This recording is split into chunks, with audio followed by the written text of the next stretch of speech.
तो साथियों, जैसा कि हम लोग डिस्कस कर रहे थे सॉइल फार्मिंग फैक्टर या फिर सॉइल पैथोजेनिक फैक्टर, जो कि हम फर्स्ट भाग इसका क्या डिस्कस कर चुके थे। हालांकि हम शॉर्ट में सारा समझ लिए थे, लेकिन हम डिटेल से क्या देख रहे हैं, तो हम जो सॉइल फार्मिंग फैक्टर में देख रहे थे डिटेल से हम पैसिव फैक्टर देख चुके थे। अब हम बात करेंगे कंटिन्यू एक्टिव फैक्टर की। तो पैसिव फैक्टर में तो एक बार एक देख लेते हैं, जो कुछ जो सॉइलें हैं वो हमारे टाइम के आधार पे हम देख रहे थे। जो फर्स्ट वीडियो था उसमें हमारा टाइम एक हमारा फैक्टर था, टाइम या फिर एज। तो उसमें मैच्योर सॉइल और यंग सॉइल हम देख लेते हैं ये होती क्या है। तो मैच्योर सॉइल देखते हैं, तो means the soil farming factors and pathogenic process are still in the operation condition and changing the properties of soil in the soil profile and process have not made a prominent impression on the soil profile। यानी उभय मिट्टी का मतलब होता है कि मिट्टी बनने वाले कारक और जो पैथोजेनिक प्रोसेस होती है वह अभी भी स्टिल, यानी मान लो अभी भी क्या संचालन में स्थिति में है, और मृदा प्रोफाइल में मिट्टी के गुणों को क्या है बदल रही है, और इन प्रक्रियाओं में मिट्टी प्रोफाइल पर कोई भी क्या है प्रभाव नहीं पड़ता है। ये भी ध्यान रखेंगे। कंटिन्यू देखेंगे। It is a reddish in colour and having the weak profile development. ये क्या है, इसका जो कलर होगा वह कैसा होगा, रेडिश कलर, लाल कलर होगा, और जो क्या है बीक प्रोफाइल डेवलपमेंट होता है इसमें। तो देखें, in young soil clay content decreases with depth in young soil.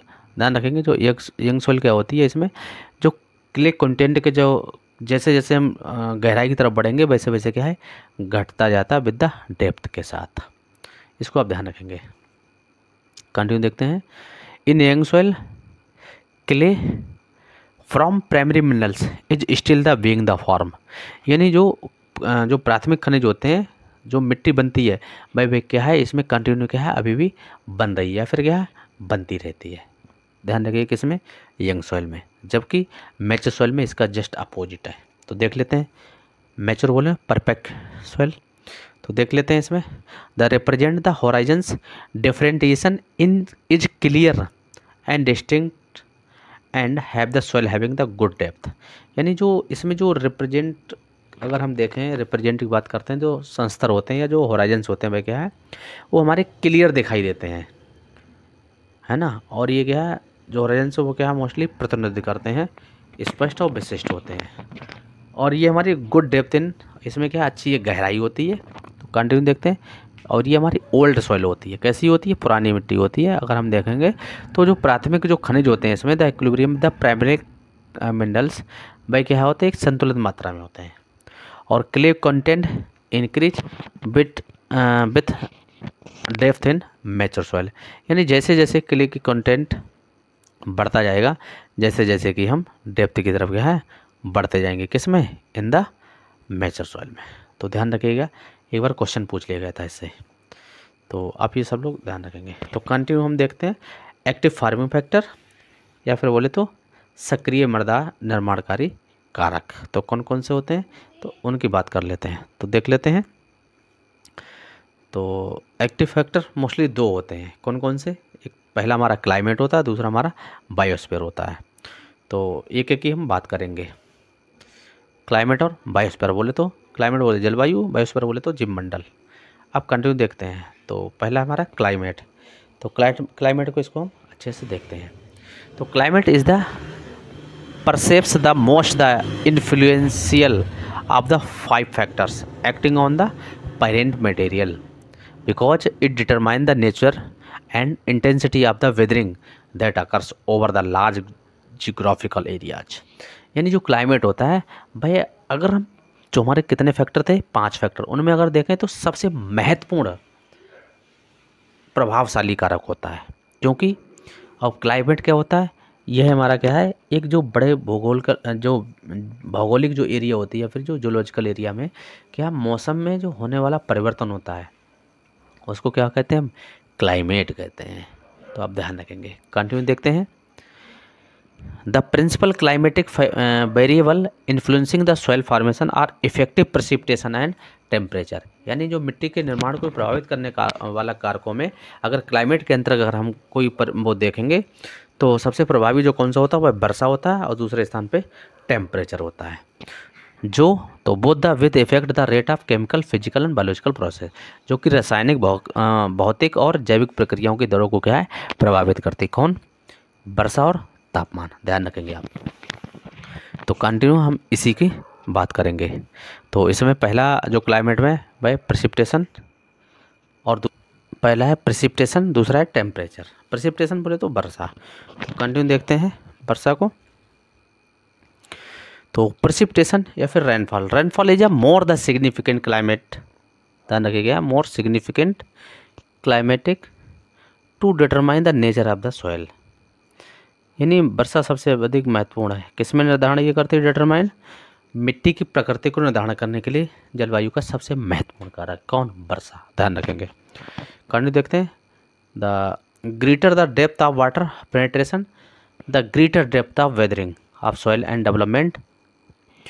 यानी जो पानी है वह प्रवेश की गहराई जितनी अधिक होगी, मिट्टी की अपक्षय वाले वेदरिंग और विकास की गहराई भी उतनी क्या है अधिक होगी। यह बात ध्यान रखेंगे।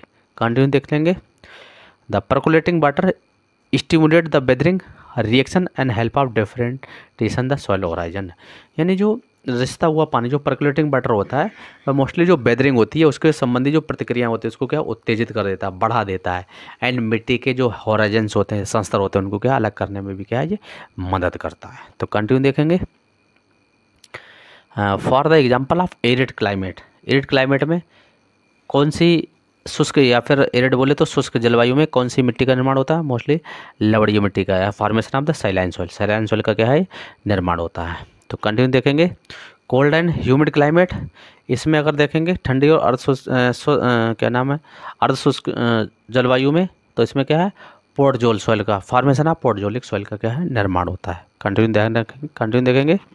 वार्म एंड ह्यूमिड क्लाइमेट, अब ध्यान रखेंगे, यानी वार्म गर्म भी है और ह्यूमिड बोले तो बारिश भी अधिक है। तो क्या होगा? फॉर्मेशन ऑफ रेड लेटेराइट और लेटेराइटिक सॉइल। इसमें क्या दोनों सॉइल क्या हमारी बनती है, लेटेराइट और lateritic soil. Due to the intensive weathering and leaching of the basic cations, इसमें क्या होता है किसके कारण है? यानी अधिक क्या है, अधिक अपक्षय होता है, वेदरिंग होती है, एंड जो लीचिंग होती है वह भी क्या है, और लीचिंग में कौन से मोस्टली बेसिक कैटायंस वाले जो भी मिनरल्स होते हैं वो क्या है बाहर हो जाते हैं या निक्षालन के कारण, ध्यान रखेंगे। सेकंड है हमारा टेम्परेचर, क्लाइमेट के अंतर्गत क्या है सेकंड टेम्परेचर। टेम्परेचर को देखते हैं। Temperature is the second important, ध्यान रखेंगे, ये क्लाइमेट का second important factor of climate. It influence the chemical reaction involve in the soil formation. यानी टेम्परेचर दूसरा महत्वपूर्ण कारक है क्योंकि इन्फ्लुएंस प्रभावित करता है किसको? मिट्टी के निर्माण में शामिल होने वाली जो रासायनिक केमिकल रिएक्शन है उनको क्या है, इनको क्या है प्रभावित करता है। कंटिन्यू देखेंगे। According to Van't Hoff law, यानी वंट हॉफ लॉ के अनुसार अगर देखेंगे तो उन्होंने बताया कि every 10 Celsius rise in temperature, अगर प्रत्येक 10 सेल्सियस टेम्परेचर बढ़ता है तो स्पीड या रेट ऑफ केमिकल या फिर biochemical reaction increase by factor of 2 and 3 times. यानी अगर इन्होंने बताया था कि अगर 10 सेल्सियस टेम्परेचर बढ़ता है तो स्पीड या फिर रेट किसकी, केमिकल या फिर बायोकेमिकल रिएक्शन की कम से कम 2 से 3 टाइम्स बढ़ जाती है या फिर 2 से 3 गुना क्या बढ़ जाती है। इस चीज़ को आप ध्यान रखेंगे। कंटिन्यू देखेंगे। तो this process apply to weathering of minerals which release the soluble component and thus help in the soil development. यानी इस प्रोसेस के द्वारा किसके खनिजों के अपक्षय पर जो लागू होता है उस पर, या फिर खनिजों के जो अपक्षय होते हैं उसमें जो घुलनशील जो घटक होते हैं वह मुक्त करती है और इस प्रक्रिया के इस प्रकार से मिट्टी के विकास में मदद करती है, डेवलपमेंट ऑफ सॉइल। कंटिन्यू देखेंगे। For example arid region low content of organic matter nitrogen and clay in the soil. यानी जो शुष्क क्षेत्रफल में क्या होता है, इसमें जो कार्बन कंटेंट का जो मात्रा होती है वह क्या कम होती है, नाइट्रोजन की भी मात्रा कम होती है और क्ले की भी मात्रा क्या है कम होती है। कंटिन्यू देखेंगे। कोल्ड एंड ह्यूमिड रीजन में the rate of organic matter decay in the very slow. यानी कोल्ड होगा और क्या ह्यूमिड रीजन ठंडा तो होगा लेकिन क्या बारिश भी अधिक होगी, लेकिन जो ऑर्गेनिक मैटर का जो डिकम्पोजिशन होने की जो दर होगी या जो सड़ने की दर होगी, क्षय होने की दर होगी, वह बहुत ही कम होगी। कंटिन्यू देखेंगे, कोल्ड रीजन में देख लेंगे। कोल्ड टेम्परेट रीजन में, ठंडा शीतोष्ण क्षेत्र में क्या होता है, जो weathering of rocks from few to 1 centimetre, यानी जो अपक्षय होता है वह कितना 1 मीटर से कुछ सेंटीमीटर से लेकर के 1 मीटर तक चट्टानों का क्या है अपक्षय होता है इसमें। कोल्ड समशीतोष्ण। अब ये जो हमारा महत्वपूर्ण है वो कौन सा, हमारा वार्म एंड ह्यूमिड क्लाइमेट है। जैसा कि हम देखते हैं तो warm and humid climate of tropical regions, weathering of rocks from few metres to 30 to 40 metres, यानी जो उष्णकटिबंधीय क्षेत्र होता है जहाँ पे गर्म मौसम और ह्यूमिड या आर्द्र क्लाइमेट होता है, यहाँ पे बारिश अधिक होती है और टेम्परेचर भी अधिक होता है, तो उस कंडीशन में क्या होता है, जो अपक्षय होता है चट्टानों का वह कुछ मीटर से लेकर के 30 से 40 मीटर तक होता है। यानी जो सॉइल जो अपक्षय या वेदरिंग होती है वो इसी में होती है, सबसे वार्म एंड ह्यूमिड क्लाइमेट में, ध्यान रखेंगे। कंटिन्यू देखेंगे, the soil farming under the high rainfall and low temperature. तो हाई रेनफॉल और लो टेम्परेचर में कौन सी सॉइल बनेगी, हमारी एसिडिक सॉइल बनेगी। थोड़ा इस तरह से भी देख लेते हैं। तो high rainfall favour the maximum leaching losses, यानी अगर जो रेनफॉल या वर्षा अधिक है तो क्या है, जो लीचिंग होती है, निच्छालन होता है, वह मैक्सिमम होता है, which is responsible for Basing of salt in the downward direction. और इसमें क्या है, जब निच्छालन अधिक होगा तो जो साल्ट होंगे वह भी क्या है, नीचे चले जाते हैं। कंटिन्यू ध्यान रखेंगे, आगे देखेंगे।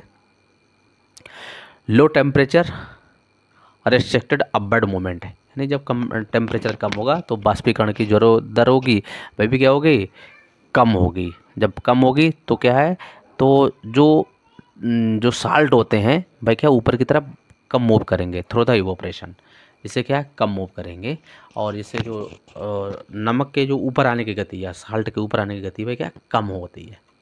कंटिन्यू ध्यान रखेंगे, आगे देखेंगे।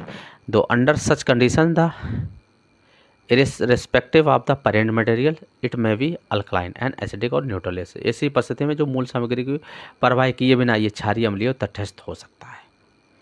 तो कंटिन्यू देखेंगे, ये तो था हमारा low temperature, high rainfall low temperature पे, जहाँ पे क्या एसिडिक सॉइल का निर्माण हो रहा था।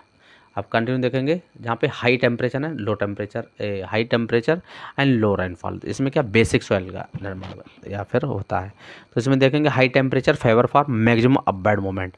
ध्यान रखेंगे, जो एसिडिक जहाँ पे सॉइल बन रही थी उसमें क्या है, मैक्सिमम क्या हो रहा था, वहाँ पे लीचिंग हो रही थी, लेकिन इसमें क्या है, upward maximum upward movement of salt through the evaporation, यानी इवोपरेशन के या बाष्पीकरण के द्वारा इसमें जो साल्ट है ऊपर आने की जो गति होती है या जो दर होती है वह क्या ज़्यादा होती है। तो ध्यान रखेंगे इस तरह। और कहाँ पे accumulation of salt in the surface हो रहा है जान, और इसमें जो साल्ट वह जो ऊपर इकट्ठा होने की दर होती है वह क्या है जल्दी से ऊपर इकट्ठा हो जाता है compare to acidic soil. Continue देखेंगे, due to low rainfall downward movement of salt is restricted thus, यानी कम वर्षा के कारण जल लवड़ों का नीचे की ओर जाना क्या बहुत ही कम हो जाता है। तो under such condition the irrespective of the parent material basic और alkaline soil are the form, और इस कंडीशन में क्या है, जो पेरेंट मटेरियल के हमारा बेसिक नेचर का या फिर क्या अल्कलाइन नेचर के बन जाती है या फिर निर्माण होता है। तो कंटिन्यू देखेंगे, क्लाइमेटिक कंडीशन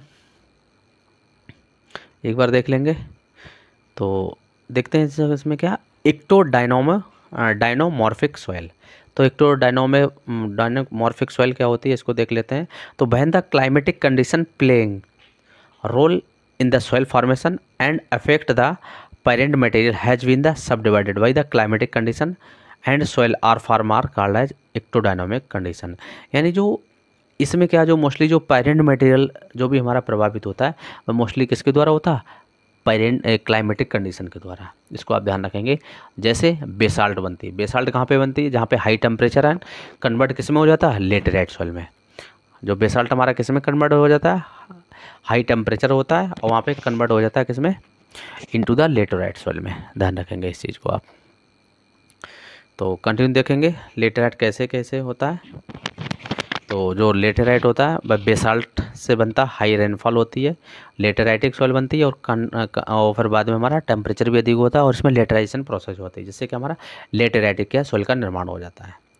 कंटिन्यू देखेंगे हम इंडो डायनोमॉर्फिक सॉइल। तो इंडो डायनोमॉर्फिक सॉइल क्या होता है, वह सॉइल जहाँ पे क्या है जो पैसिव फैक्टर हमारे काम करते हैं। कैसे पैसिव फैक्टर, तो जैसे इसमें मोस्टली कौन सा काम करेगा हमारा पेरेंट मटेरियल। तो देखेंगे बहन द पेरेंट मटेरियल, अब ध्यान रखिए इसमें क्या है पेरेंट मटेरियल क्या है, इसमें playing dominant role and affect of climatic condition has been marketed and soil is form and is called as endodynamomorphic soil, और इसको हम इंडो डायनोमॉर्फिक सॉइल कहते हैं। इसमें क्या है जो पेरेंट मटेरियल या जो मूल सामग्री है भाई क्या है ज़्यादा महत्वपूर्ण होता है या डोमिनेंट प्रभाव डालता है कंपेयर टू क्लाइमेटिक कंडीशन से। तो जैसे देखते हैं एग्जांपल के तौर पे, जैसे ऑर्गेनिक सॉइल होती है, ऑर्गेनिक सॉइल से क्या बनता है हमारा पीट सॉइल, मक सॉइल और मोर सॉइल बनकर, जिससे क्या निर्माण होता है। तो कंटिन्यू और लास्ट हम देखते हैं बायोस्फीयर। तो बायोस्फीयर ये कैसा है हमारा एक्टिव फैक्टर है। कैसा है ये हमारा एक्टिव फैक्टर। बायो के अंतर्गत, बायोस्फीयर के अंतर्गत हम देखेंगे फ्लोरा एंड फौना को, या फिर जीव मंडल और वनस्पति और जीव को देखेंगे इसमें कंटिन्यू। तो देखेंगे पहला हमारा फ्लोरा। फ्लोरा बोले तो वेजिटेशन या फिर बोले तो वनस्पति।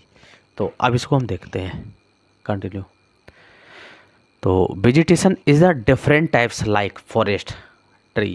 तो इसमें क्या डिफरेंट टाइप्स के वेजिटेशन क्या क्या आते हैं, फॉरेस्ट होते हैं। तो क्या क्या करते हैं फॉरेस्ट, तो देखते हैं हमारा जो फॉरेस्ट होंगे बाय रिड्यूस टेम्परेचर को करेंगे, यानी टेम्परेचर को कम करेंगे, इंक्रीज ह्यूमिडिटी, और जो ह्यूमिडिटी आर्द्रता के क्या बढ़ा देते हैं, एंड रिड्यूस इवोपरेशन, जो बाष्पोत्सर्जन है उसको कम करते हैं, एंड इंक्रीज प्रेसिपिटेशन, और वर्षा को क्या अधिक कराते हैं। और वेजिटेशन फॉरेस्ट के अलावा और क्या आता है, ग्रासेस आते हैं, घासें आती हैं। तो घासें क्या करती हैं, तो ग्रासेस रिड्यूस रन ऑफ, यानी ये अवधावन को कम करती हैं या बोले तो इरोजन को कम करती हैं, and result the greater penetration of water into the soil parent material, यानी जो वाटर होता है इसको क्या है ज़्यादा से ज़्यादा क्या प्रवेश करने की जो दर होती है क्या बढ़ जाती है, जहाँ पे घासें ज़्यादा होती हैं, ग्रासेस अधिक होती हैं। तो कंटिन्यू देखते हैं the having the different root system, और इसमें क्या जो फॉरेस्ट एंड ग्रासेस में क्या डिफरेंट रूट सिस्टम होता है। तो kinds of root the exudates act as the active factors of the soil formation, और ये क्या है किसमें ये हमारे एक्टिव फैक्टर होते हैं जो सॉइल फार्मेशन में क्या है निर्माणकारी कारक हैं।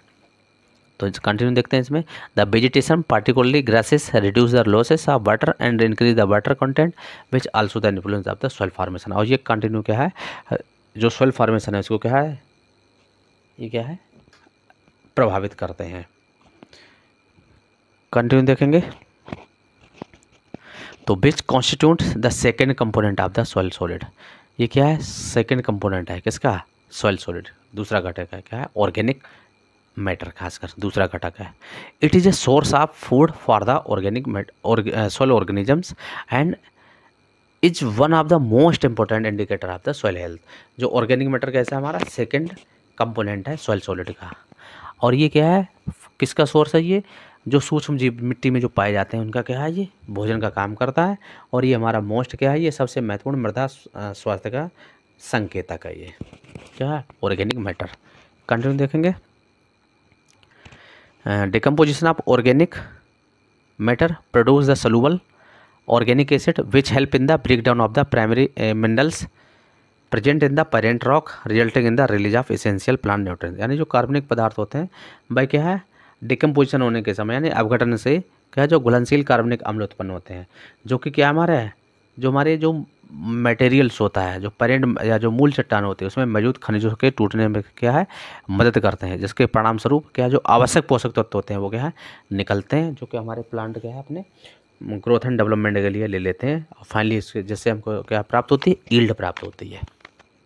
कंटिन्यू देखेंगे it is also influence the soil properties by way of improving water and nutrient holding capacity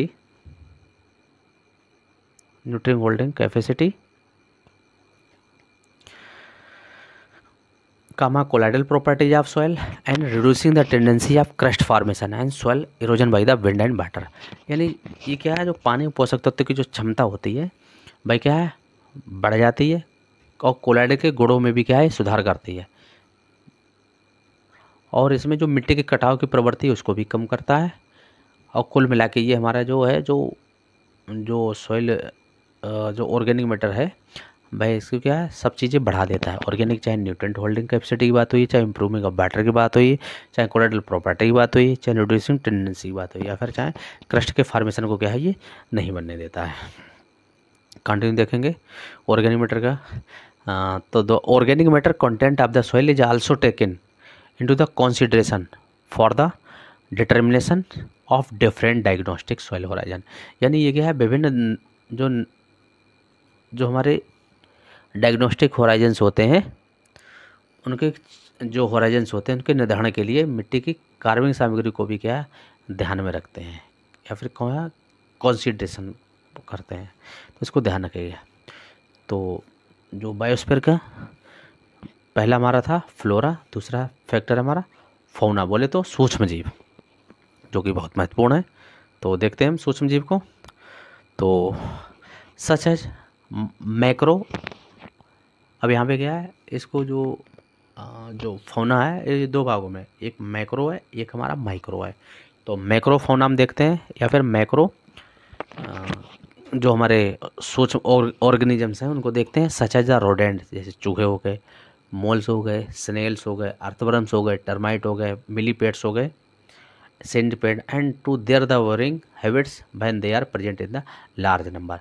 अगर ये संख्या में बड़े होते हैं तो उनको क्या है बिल खोदने की जो कि आदत होती है, उनको क्या है ये सब उनके बिल खोदने की आदत होती है, जिससे कि हमारे जो सॉइल होता है वह क्या है अफेक्ट होती है। या फिर क्या है हम बोल सकते हैं कि जो बड़े बड़े चट्टानों में जब ये होते हैं तो जब बिल खोदते हैं तो इससे क्या है चट्टानें कमज़ोर हो जाती हैं, और इसी तरह से हमारी धीरे धीरे क्या है जब चट्टानें टूटती हैं तो धीरे धीरे क्या है हमारे सॉइल में कन्वर्ट हो जाती हैं।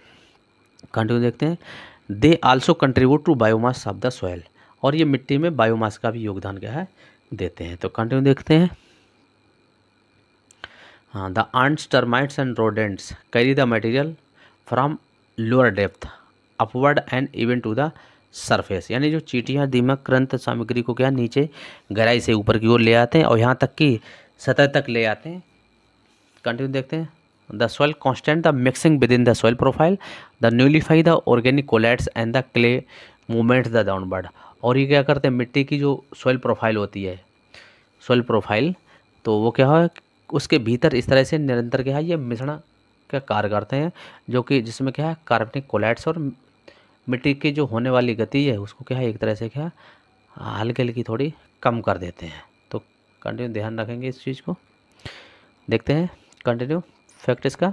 Y doing so they retard the differentiation of the soil horizons and as a consequence the retard the process of soil development as well as soil profile development।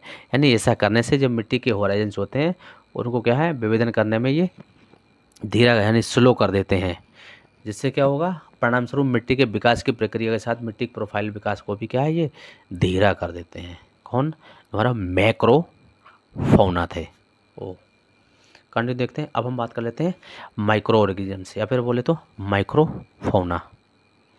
तो such as bacteria, fungi, actinomycetes, protozoa and nematodes inhabits in large number in the soil and play an important role in the decomposition of organic matter, and indirectly it also help in the decomposition of mineral matter through the production of organic acid। यानी जो सूक्ष्म जीव होते हैं भाई अगर अधिक संख्या में होते हैं तो ये इम्पोर्टेंट रोल अदा करते हैं किसमें डिकम्पोजिशन ऑफ ऑर्गेनिक मैटर। और ये क्या है इनडायरेक्टली रूप से जब डिकम्पोजिशन ऑफ जो मिनरल्स होते हैं उनको भी क्या है ये प्रभावित या डिकम्पोजिशन करते हैं किसके द्वारा the production of organic matter के ऑर्गेनिक एसिड के द्वारा। तो कंटिन्यू देखेंगे इसमें। तो rapid decomposition of soil materials minerals and organic help in the movements and deposition of these constituents in different layers leading to the development of soil as well as soil profile development. यानी जो मिट्टी की जो कार्बनिक पदार्थ होते हैं या फिर जो खनिज होते हैं उनका क्या है तेज़ी से क्या ही करते हैं अपघटन करते हैं और परतों में इन घटनों की गति और जमाव में क्या है मदद करते हैं, जिससे कि मिट्टी के विकास के साथ साथ उसकी प्रोफाइल को भी क्या है विकास में क्या है मदद करते हैं। कंटिन्यू देखते हैं। By side interaction of all these the soil farming factors तो जो सबसे अधिक अगर देखें जो परस्पर क्रिया जो होती है मिट्टी बनाने वाले कारकों में, तो सबसे पहले परस्पर क्रिया किसमें होती है? टोपोग्राफी इनटू पेरेंट मटेरियल, यानी भूशिला आकृति और पेरेंट मटेरियल की, और दूसरा क्लाइमेट एंड बायोस्फीयर की। इनको आप ध्यान रखिएगा। ये क्या मोस्टली क्या है, प्रभावित करते हैं किसको? सॉइल फॉर्मेशन को। तो कंटिन्यू ध्यान रखेंगे। चलते हम टॉपिक को लास्ट की तरफ।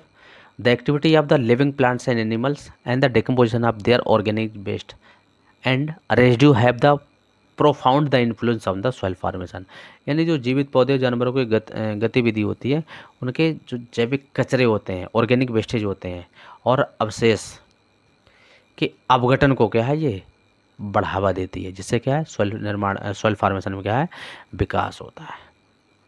तो जैसा कि समराइज अगर हम देखेंगे तो the 5 factor that control the formation of the soil, यानी जो मिट्टी के निर्माण को नियंत्रित करते हैं, उनमें 5 फैक्टर तो कौन कौन से हैं? द पेरेंट मटेरियल, ये क्या है, इसको हम लिथोस्फीयर के भी नाम से जानते हैं, जो कि जूलॉजिकल और organic precursor of the soil, जो भूवैज्ञानिक या फिर मिट्टी के लिए क्या है, एक जैविक अग्रदूत का कार्य करते हैं, पेरेंट मटेरियल, जिसे क्या लिथो सीक्वेंस के नाम से जानते हैं। दूसरा हमारा क्लाइमेट, तो प्राइमरी प्रेसिपिटेशन एंड टेम्परेचर, जैसा कि हम पीछे देख चुके हैं, और इसको हम किस नाम से जानते हैं? क्लीमो सीक्वेंस के नाम से जानते हैं। तो जैसा कि बायोटा, जो कि जैसे कि हम देख चुके थे, बायोटा बोले तो जो बायोस्फीयर वाला है पार्ट है, तो इसमें living organism, plants and soil organisms और ह्यूमन बीइंग होते हैं। तो इसको हम किस नाम से जानते हैं? इसे बायो सीक्वेंस के नाम से जानते हैं। कंटिन्यू देखते हैं टोपोग्राफी। टोपोग्राफी में क्या आता है, जैसे या फिर बोले तो स्लैक करती है, तो इसमें slope, aspect and landscape position, इसमें ढाल पहलू और भू दृश्य स्थिति देखते हैं, और इसको किस नाम से जानते हैं? टोपो सीक्वेंस के नाम से जानते हैं। कंटिन्यू, और लास्ट है हमारा टाइम। तो टाइम क्या है? टाइम देखते हैं, the time since the parent material begin to the undergo soil formation, यानी ये मिट्टी के बनने से प्रारंभ लेकर के अब तक का समय, यानी जो जब से बन रही थी और अब तक के समय का पूरा क्या है, एक तरह से क्या है, लेखा जोखा इसका होता है। और ये बनने में जो भी समय लगता है उसको हम टाइम से क्या डिनोटेड किया जाता है। जैसे 1 इंच मिट्टी बनने में जो अगर फेवरेबल कंडीशन तो लमसम 400 साल लग जाते हैं, लेकिन अगर अनफेवरेबल कंडीशन तो कम से कम 1000 साल तक लग जाते हैं, 800 से 1000 साल तक लग जाते हैं। तो इसको हम किस नाम जानते हैं? क्रोनो सीक्वेंस, यानी एक कालानुक्रम। तो साथियों, जो कि जैसा कि जो हमारा फैक्टर्स हैं, पैथोजेनिक फैक्टर्स या फिर हम बोले तो सॉइल फार्मिंग फैक्टर, ये हमारे कंप्लीट हुए और हमने डिटेल से चर्चा की। तो दोस्तों, तब तक के लिए थैंक यू। मिलते हैं हम लोग नेक्स्ट लेक्चर में, तब तक के लिए थैंक यू। तो जैसा कि दोस्तों हम लोगों ने समझा था, जो भी टॉपिक अभी हम लोगों ने समझा बहुत ही आसान शब्दों में। अगर फिर भी किसी तरह का आपको कोई क्वेश्चन है या आपका कोई सजेशन है, या जो भी आपके दिमाग में कोई भी चीज़ अगर आ रही या नहीं समझ में आई, तो आप अपनी राय कमेंट में ज़रूर दे सकते हैं। अगर वीडियो अच्छी लगी है तो वीडियो को लाइक करिएगा, शेयर करिएगा एंड सब्सक्राइब करना ना भूलें। तो मिलते हैं हम लोग नेक्स्ट वीडियो में, तब तक के लिए थैंक यू। जय हिंद।